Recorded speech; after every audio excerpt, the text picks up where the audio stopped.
কৃষক তার জমিতে চাষ করছেন ইচ্ছামতো, কিন্তু হেমন্তকাল চলছে। এই হেমন্তকালে এই ট্রাক্টর দিয়ে চাষ করার সময় তার এই জমিতে প্রচুর পরিমাণে দেখা দিয়েছে সাদা বক। এই সাদা বকের সাথে মিতালি করতে আমাদের খুব ভালো লাগছে, কারণ এই হেমন্তর আহ, বলবো কালে শীতের আগমনী বার্তা দেখা দিয়েছে, এবং সেক্ষেত্রে এই সাদা বকগুলো এই এলাকা আমরা এলাকায় আছি, এই সাটুরি এলাকাতে বগের এই আনাগুড়া যেন একদম দৃষ্টি নন্দন হিসাবে কাজ করছে। আর আমাদের আসলে হেমন্তকালের যে সৌরভ বা সৌন্দর্য তারও বৃদ্ধি করেছে।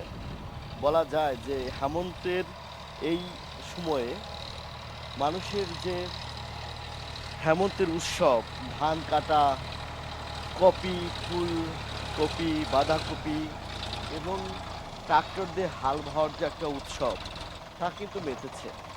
তো সব কিছু মিলিয়ে আমরা বলতে পারি কৃষকদের যে একটা মিতালি এবং উৎসব তা কিন্তু সৃষ্টি হয়েছে।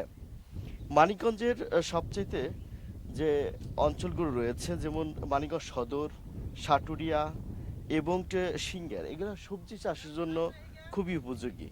এখন আগাম চাষ হয়েছে, যার জন্য এই আগাম চাষের ভিতরেই আবার কৃষকরা ব্যস্ত হয়ে পড়েছে।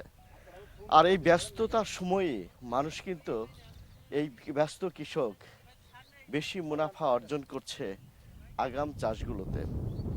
আর এরকম এই মাঠগুলোতে যারা চাষাবাদ করছে এবং বগের সাথে মিতালি চমৎকার একটা সময় পার করছেন তারা।